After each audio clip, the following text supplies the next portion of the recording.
Hi friends, welcome back to popular TV. వాతావరణం కొంచెం మారినా, చల్లటి నీళ్లు తాగినా చాలు వెంటనే వచ్చేస్తుంది జలుబు. మనలో చాలా మందికి జలుబు రాగానే ఏం చేయాలో తెలియక లేదా తొందరపడి కొన్ని తప్పులు చేస్తుంటాం. అసలు జలుబు ఎందుకు వస్తుంది? రాగానే మనం చేసే ఆ పెద్ద తప్పు ఏంటి? ఇంట్లోనే సింపుల్గా ఎలా తగ్గించుకోవాలి? ఈ రోజు వీడియోలో క్లియర్గా తెలుసుకుందాం. ముందుగా ఒక విషయం క్లియర్గా తెలుసుకోండి. చాలా మంది జలుబు ఏదో బ్యాక్టీరియా వల్ల వస్తుంది అని అనుకుంటూ ఉంటారు. కానీ అది నిజం కాదు. 98% జలుబులు కేవలం వైరల్ ఇన్ఫెక్షన్స్ వల్లనే వస్తుంది. మిగిలిన ఓ 2% మాత్రమే ఏదైనా అలర్జీల వల్ల రావచ్చు. ఇది ఎందుకు చెప్తున్నానంటే దీన్ని బట్టే మన ట్రీట్మెంట్ ఉంటుంది కాబట్టి. మీరు చేసే పెద్ద తప్పు.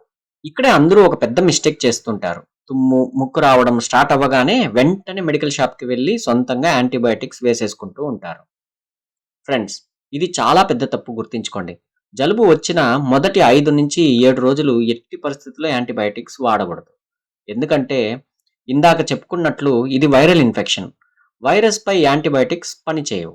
సాధారణంగా ఈ జలుబు 5-7 రోజుల్లో దానంతట అదే తగ్గిపోతుంది. కాబట్టి కాస్త ఓపిక పట్టాలి. మరి ఈ 5 రోజులు ఏం చేయాలి? జలుబు, ముక్కుదిబ్బడుతో బాధపడుతూ ఉండాలా? అవసరం లేదు. మన వంటిల్లే మన వైద్యశాల. ఈ సింపుల్ చిట్కాలు పాటించండి. వెంటనే రిలీఫ్ పొందండి. టిప్ నెంబర్ 1, ఆవిరి పట్టడం. ఇది చాలా చాలా ముఖ్యం. రోజుకు 2 సార్లు వేడి నీటి ఆవిరి పీల్చండి.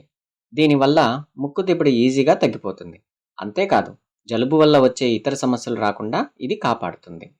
టిప్ నెంబర్ 2, రాత్రి పడుకునే ముందు గోరువెచ్చని పాలలో చిటికెడు పసుపు కలుపుకొని తాగండి.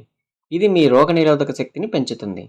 అలాగే దగ్గు ఎక్కువగా ఉంటే చిన్న అల్లం ముక్క రసంతో 1 స్పూన్ తేనె కలుపుకొని తీసుకోండి. గొంతుకు మంచి రిలీఫ్ ఇస్తుంది. ఇక చాలామందికి జలుబుతో పాటు గొంతు నొప్పి కూడా ఉంటుంది. జలుబు, దగ్గుతో పాటు గొంతు నొప్పి ఉంటే అది కూడా వైరల్ ఇన్ఫెక్షనే. దీనికి కూడా యాంటీబయాటిక్స్ అక్కర్లేదు. సింపుల్గా గోరువెచ్చని నీటిలో ఉప్పు వేసి రోజుకు 2-3 సార్లు గార్గలింగ్ చేయండి. ఇన్ఫెక్షన్ పెరగకుండా ఉంటుంది. మరి డాక్టర్ని ఎప్పుడు కలవాలి?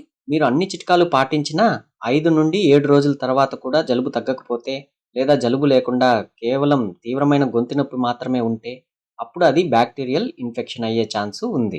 అప్పుడు మాత్రమే ఆలస్యం చేయకుండా వెంటనే డాక్టర్ని సంప్రదించి వారి సలహా మేరకు మాత్రమే మందులు వాడాలి. సో ఫ్రెండ్స్, క్లియర్ కదా?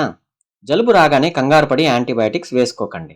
ఆవిరి పట్టండి, వేడి పదార్థాలు తీసుకోండి, రెస్ట్ తీసుకోండి. వారం దాటితే డాక్టర్ దగ్గరికి వెళ్ళండి. ఈ ఇన్ఫర్మేషన్ మీకు యూస్ఫుల్గా అనిపిస్తే ఈ వీడియోను లైక్ చేయండి. మీ ఫ్రెండ్స్ అండ్ ఫ్యామిలీకి షేర్ చేస్తే వాళ్ళు కూడా ఈ తప్పులు చేయకుండా ఉంటారు. ఇలాంటి మరిన్ని హెల్త్ టిప్స్ కోసం మన పాపులర్ టీవీని సబ్స్క్రైబ్ చేసుకోవడం మర్చిపోకండి. Stay healthy, stay happy. Bye.